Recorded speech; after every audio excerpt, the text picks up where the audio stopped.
Hey everyone, I'm back. Today is hotter than Hades, at least in our house.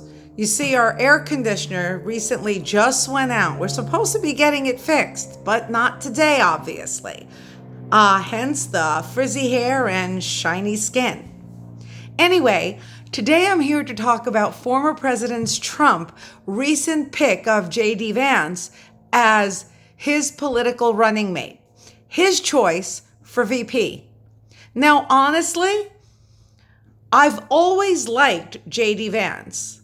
I've often agreed with his viewpoints and vantage points, and very much liked the way he presented himself when he was featured rather frequently and regularly on Tucker Carlson when he was on Fox News, one of my favorite channels. But I digress. I don't have a problem with J.D. Vance at all.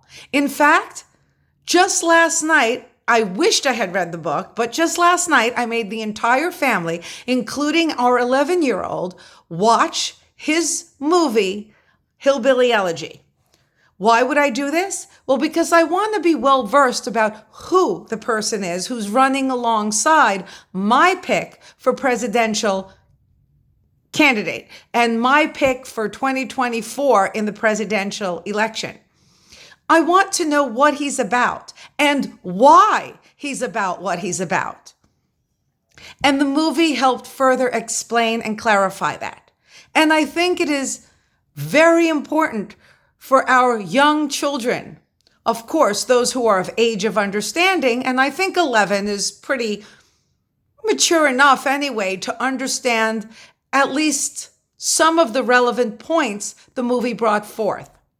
And watching the movie with my family, not only made me appreciate what we have, but made me appreciate where Mr. Vance came from and how far he has come because of the land of opportunity, the land of dreams, the land of hopes, and of course, what this nation was founded upon. The American dream that gives equal chance and equal opportunity to everyone. So, while Mr. Trump and Mr. Vance may be from distinctly different backgrounds and different life experiences, they seem to me to both stand for the same thing and pretty much for the same reasons. Because of their opportunities, were able to succeed in life. Now, I'm not going to sugarcoat anything. My personal pick for VP would have been either Ron DeSantis or Vivek Ramaswamy. I like many others, like Adams and even Dr. Carson from the previous administration.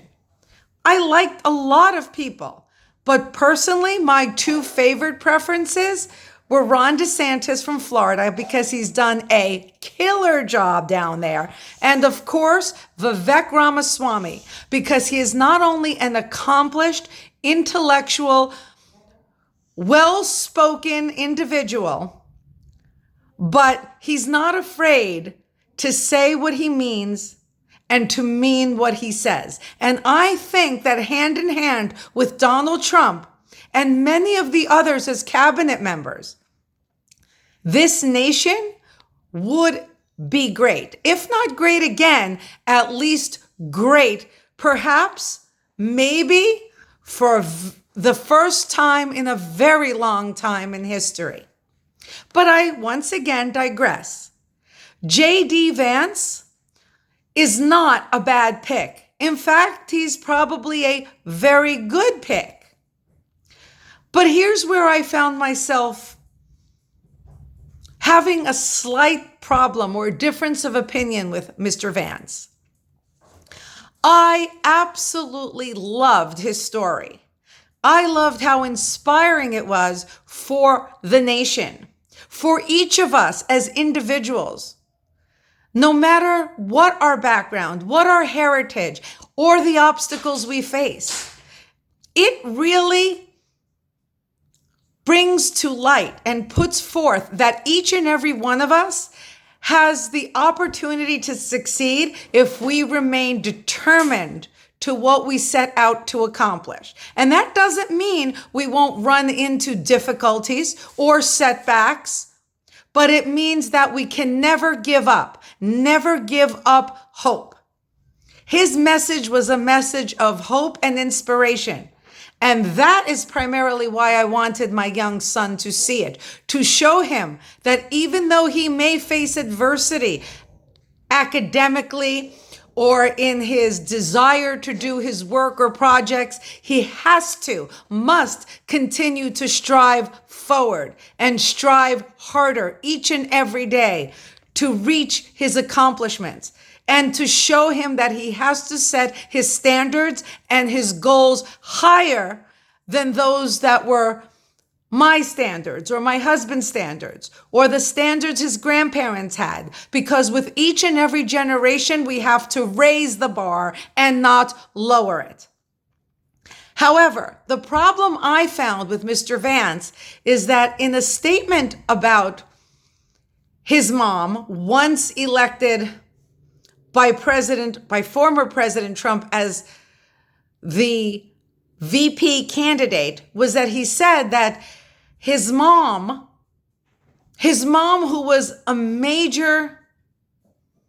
who played a major role in not only inspiring him, but also holding him back.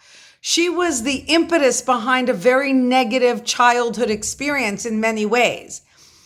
But he pointed out that his mother has been currently clean for 10 years. And he noted that as vice president, he would be instrumental, along with President Trump, to ensure that we secured our borders, that we fully and adequately vetted all those from across the globe, from across all regions, across all religious boundaries, across all racial boundaries, that anyone who wished and desired to enter our nation would be fully and adequately vetted to the nth degree to ensure that those who came into our country were the best of the best rather than the worst of the worst. And then he went on to suggest that he wanted to put an end, especially to those illegal entrants who were responsible for the decline of society, primarily in the essence of bringing over illegal drugs, and most poignantly or most prominently fentanyl. And he blamed those individuals for making it accessible for his mother to spiral down the proverbial rabbit hole of addiction and drug abuse. This is where I deviate and disagree wholeheartedly with Mr. Vance. We cannot, as a nation of intellectual adults, blame the cartels or the illegal immigrants or legal immigrants or the pot shop owners or head shop owners for the demise of society. We have to pinpoint the blame where the blame belongs, and that is on society at large. The American society that has devolved into a society of apathy and lower standards to the point where people are endorsing drug abuse and even recreational drug use rather than condemning it. They are condoning it. And we, the people, have allowed our politicians to put forth policy that we wanted passed to allow illegal substances to be legalized, because we want our cake and to eat it or smoke it too. My vantage point is that if there is no demand, there will be no supply. It's just simple economics, people. I am not nor have I ever been a drug user.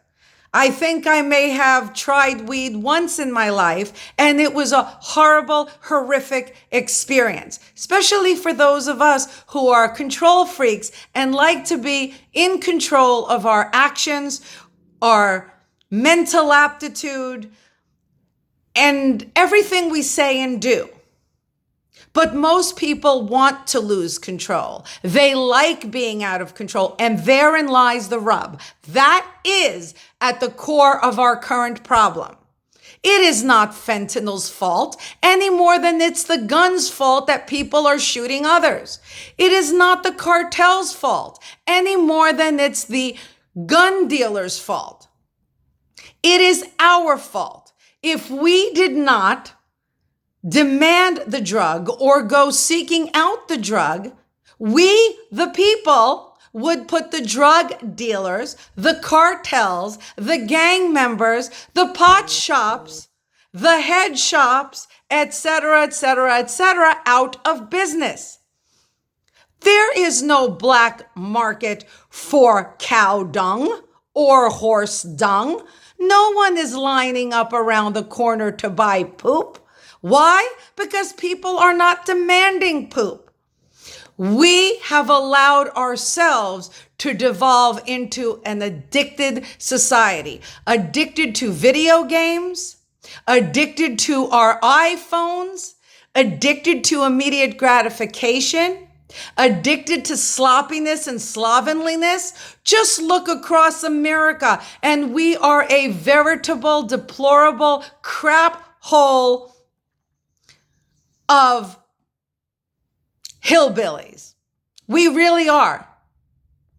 People no longer take care of themselves, their homes, their children, their communities, and their neighborhoods. They live comfortably in complacency and in filth and squalor, sloppiness, and slovenliness. They walk in the streets in pajama bottoms and those hideous, atrocious plastic slipper-like shoes.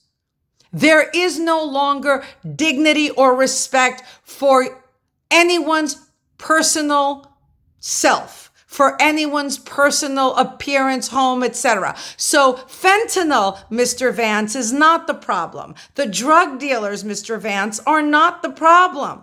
The cartels, Mr. Vance, are not the problem.